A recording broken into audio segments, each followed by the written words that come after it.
In 1971, RTE hosted its first ever Eurovision Song Contest, and the public interest was intense. Would RTE be able to handle all the complex technology involved? Perhaps more importantly, what sort of frock would the presenter be wearing?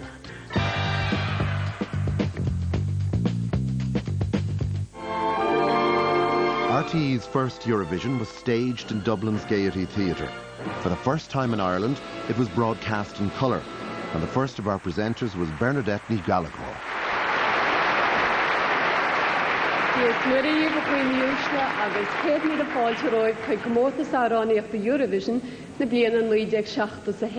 She certainly showed no signs of nerves, the way she just presented, opened the contest there, first of all in Irish, then French. Bonsoir, mesdames, messieurs. C'est avec grand plaisir que nous vous souhaitons la bienvenue au 16e concours Eurovision de la chanson. Then in English. Good evening, ladies and gentlemen. I'd like to extend We saw this as a huge challenge, you know, that we would establish ourselves in terms of the technical quality and the production and program making quality we could bring to it. There was also some tension and controversy within RTE as to whether this was the right thing to do. On the night, the Gaiety was picketed, and it was picketed by people who believed that sort of spending our money in this way might imperil the jobs of people who might be doing another and broader range of programmes. In the event, that didn't prove to be the case. And now, ladies and gentlemen, it's time for the voting. And to begin with, I'd like to introduce Frank Neff, the official scrutineer of the European Broadcasting Union. You had an image of him as somebody who was very important, and you had to behave and you had to get your figures right because Frank Neff was over there. I'm not renowned as a mathematical brain. I was a bit afraid that I would make an awful mistake. And I didn't make an awful mistake, really. To the song gaining the highest number of votes from their jury, 10 to the second. I have no recollection of being deeply nervous or deeply panicked. But I remember I kept pushing out of my mind the knowledge that whatever X million people, I've already forgotten now how many, were reputed to be watching this. Any time that little thought came creeping in, I just brushed it away. Good evening, Israel. Could I have your votes, please? Things were very primitive in those days. The scoreboard was kind of way over there to the left somewhere. I couldn't see it. It was kind of back there somewhere. So I had to believe what I was hearing. United Kingdom, 12 points. Stop, can I... please, stop. There is a slight problem with the scoreboard. While I couldn't see the scoreboard, I still had to keep some track of what was happening. Glancing at it a bit and then glancing at monitors. Good evening, Yugoslavia. Could I have your votes, please? Good evening, Yugoslavia. We'll try once again. Good evening, Yugoslavia. Could I have your votes, please?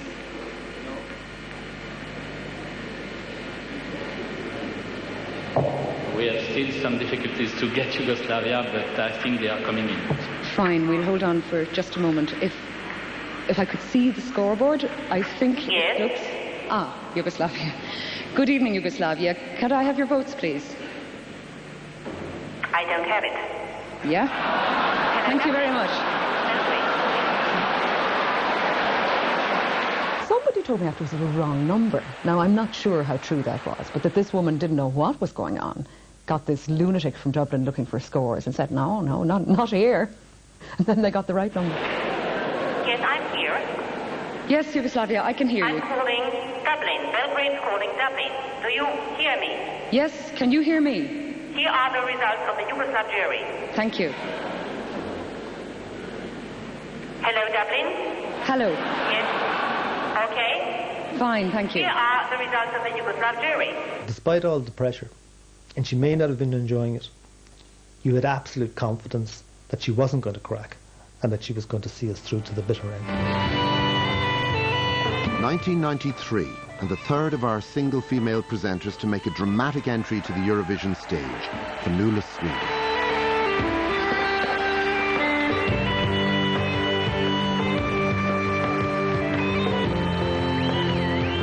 Fionnuala, in a word, sex. Bonsoir et bienvenue à vous tous qui regardez RTE ce soir She so enjoyed the whole presenting that I think it was something that just stretched out of the screens and just grabbed people, and they said, you know, this is kind of a new modern Irish woman.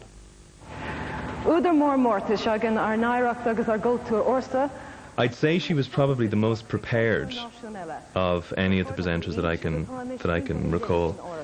And there was an element of confidence and an element of real hunger, I thought, actually, as well. 1995, and our most recent single presenter. Our presenter for this evening, Mary Kennedy. I enjoyed the entrance. It was a really dramatic kind of entrance. It was, I suppose, it was a challenge for a start, because you had to count from the very first. And if I missed out on one, well then I could have done a nice little lurch forward at the end.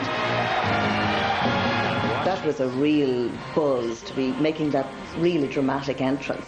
I suppose it was probably a little bit cheeky to go out there and say, Radio Telefi Sharon is pleased to welcome you once again to the Point Theatre in Dublin for what has almost become the annual Eurovision Song Contest from Ireland. But you see, the Irish audience that were there that night were just so proud of the fact that this was the third. There was a huge cheer, not only from the Irish contingent, but from everybody. I think really the delegations from the other countries would have been quite happy if the Eurovision had continued to come from Ireland for many years after. Way back in 1981, I was asked to be understudy for the Eurovision for Dira Ní Bhríon, and from then I definitely wanted to present the Eurovision. And I did go for the audition another year, I think it was 1988, which was the time that Michelle Rock and Pat Kenny presented it. I didn't get it, and I think then when you do get to do something that you haven't got first time around, it's sweeter for having had to wait for it. So I was thrilled. I loved it.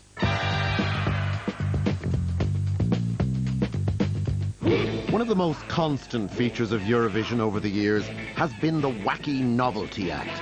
None of them have actually ever won the contest, but we're all supposed to think their crazy costumes and madcap antics on stage are an absolute hoot. This zany bunch are from Germany. Don't you just love them? Strange how so many of these acts come from Germany or Austria. You don't often see cowbells in a cutting-edge rock band. And there's no obvious reason why the young woman in the leotard is wearing an American football helmet.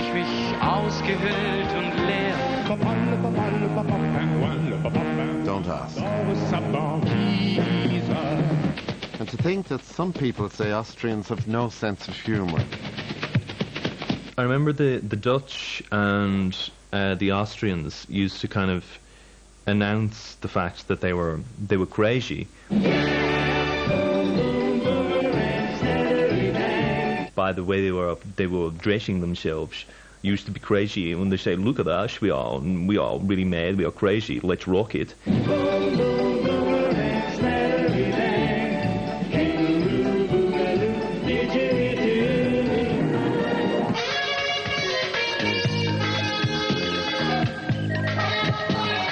Of course, there's weird, and there's weird.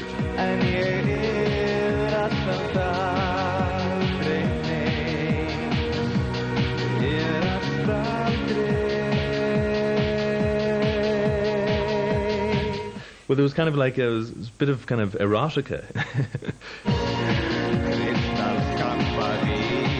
But it was just bizarre.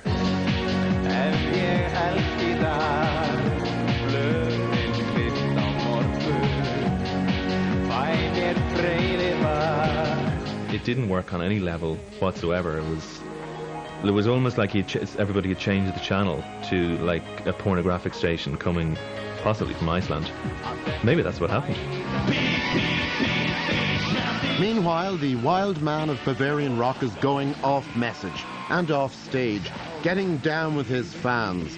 You know, this guy competed in the contest some years previously, and apparently he was wearing the same shirt.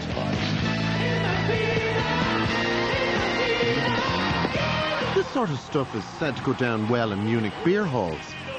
Then again, so did Hitler.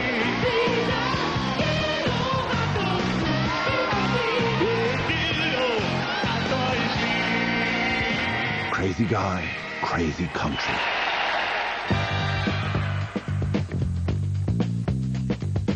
Down the round. 1988, you had the unlikely pairing of Pat Kenny and Michelle Rocca. Michelle being a former Miss Ireland, she was relatively new to the television game. I'm dying to meet Terry Wogan, actually. And then, of course, you paired her up with the very experienced and more mature Pat Kenny. There are cameras everywhere here. Yeah. Pat actually lives in this little box, of course. Absolutely fantastic show for you tonight here on the Late Late Show. But when he presented the Eurovision, I just thought, like, it must have been his first real attempt at doing sort of light entertainment, if you like. We have a very close situation. I definitely don't think Pat and Michelle had sexual chemistry. I mean, they talked about it. If you have to talk about how excited you are, you're definitely not excited. So I think we should go to the penultimate jury. It's getting very exciting, Pat, isn't it? Well, yes, it is, actually. I've been excited all night. Up to then, a lot of people didn't realise the kind of on-screen chemistry that Pat could have with women. Yes, well, we have to get to know each other. We didn't like each other at all at the beginning. We don't like each other at all. True. This is Celine Dion. As you may remember... They seemed to me like two people who shared a house, but they never actually really talked very much to one another. And yet in some strange way, as a presenting partnership, they did actually work very well. I was selected because my colouring matched Michelle, who was chosen first. So if I'd been blonde, it wouldn't have been Pat. No, it would have been Gerry Ryan. Thank you, Pat. But I was much too young to present the Eurovision back in 1988. My turn came a few years later with Cynthia Ní Mhurchu, 1994.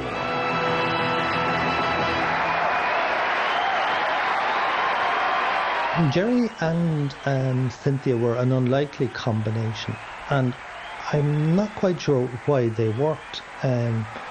I think possibly because Cynthia certainly enjoyed bossing him, and he seemed to enjoy being bossed. And now for the votes of the Finnish national jury, we go to Solveig, awaiting our call in Helsinki, I think. Correct. Gerry and Cynthia worked very well as a couple together. They bounced off each other very well, and in my view, they are the best couple that we've ever come up with. I'll just explain for the international audience. We have a song here in Ireland called Ole, Ole, Ole. When we get excited, Gerry and Cynthia were very confident.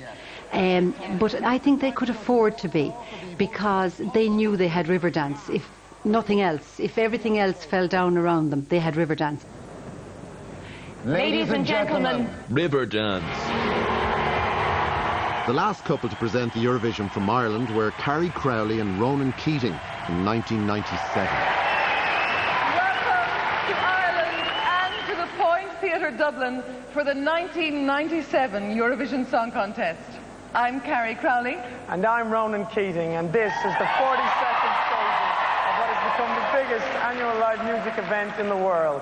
Carrie and Ronan, to me, they were the Kate Winslet and Leonardo DiCaprio of presenters. You've now heard all 25 entries in this year's Eurovision Song Contest. For the performers, tonight was their... He was supposed to appeal to the younger viewers, I suppose, younger being under 18 or under 16. But he really did not come across too well. He certainly didn't bounce off Carrie. That result will then be delivered by a chairperson as part of the normal voting sequence. We'll now show a short reprise of tonight's 25 songs. And for those of you televoting, remember, phone lines will not open until all the songs have been heard again, and you cannot, of course, vote for your own country. Carrie is a lovely woman, and Ronan's a lovely boy.